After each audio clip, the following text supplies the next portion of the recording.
आइए पुनः भगवत कथा में प्रवेश करें।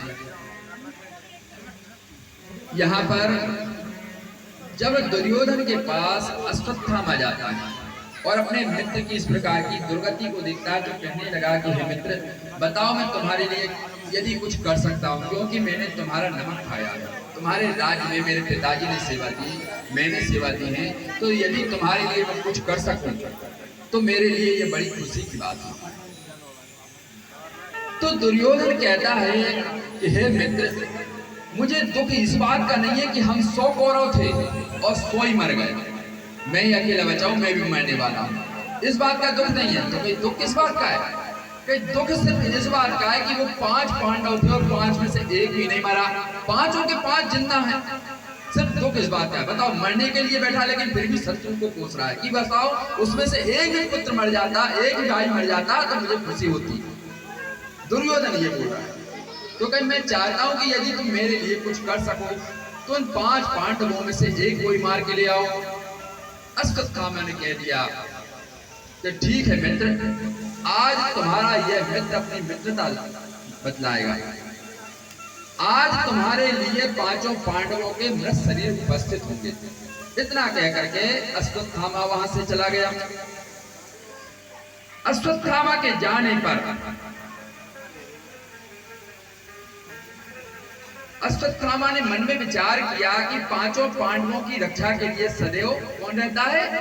भगवान बालकृष्ण रहते हैं, कन्हैया रहते हैं। तो उनके सामने तो मैं इनको मृत्यु को नहीं प्राप्त करा पाऊंगा। तो क्या करना चाहिए? मन में विचार किया कि हमें कौवा और उल्लू की नीति जो होती है, काक उल्लू नीति जो कहलाती है, काक उल्लू नीति कहलाती है, उस पर विचार करना चाहिए। ये क्या होती है? उल्लू क्या करता है कि उल्लू को रात को दिखलाई देता है, दिन में दिखलाई नहीं देता, और कौओं को दिन में दिखलाई देता है, रात में नहीं दिखलाई देता। तो मुझे काग उल्लू की नीति का पालन करना चाहिए। कि क्या होती है वो? कहीं उसका नियम है कि उल्लू और काग की हमेशा परस्पर विरोध होता है। तो कहीं मुझे काग उल्लू नीति के द्वारा रात्रि में जब 5 पांडव सोएंगे तो मुझे रात्रि में उन पर आक्रमण करना चाहिए। शास्त्र विरुद्ध है लेकिन मुझे उसी नीति को अपनाना पड़ेगा। ऐसा मन में विचार करते हुए अश्वत्थामा ने रात्रि में तलवार लेकर गया और जैसे ही मारने के लिए जाता है तो भगवान श्री कृष्ण ने देख लिया कि आज फिर से अश्वत्थामा मेरे इन 5 पांडवों को मारने के लिए आ रहा है। तो भगवान ने अर्जुन से कहा कि हे पांडवों, आज मुझे नींद नहीं आ रही, तो बताओ कन्हैया क्या करें हम? कि मेरा मन बेचैन हो रहा है, बहुत बेचैन है। कहीं ऐसा करते हैं कि तुम 5 पांडव आज हमारे साथ घूमने के लिए चलो। अच्छी सुनहरी रात्रि है, हम रात्रि को थोड़े से घूम कर आते हैं। कन्हैया ने 5 पांडवों को साथ में लिया और वहां पर घूमने के लिए निकल पड़े।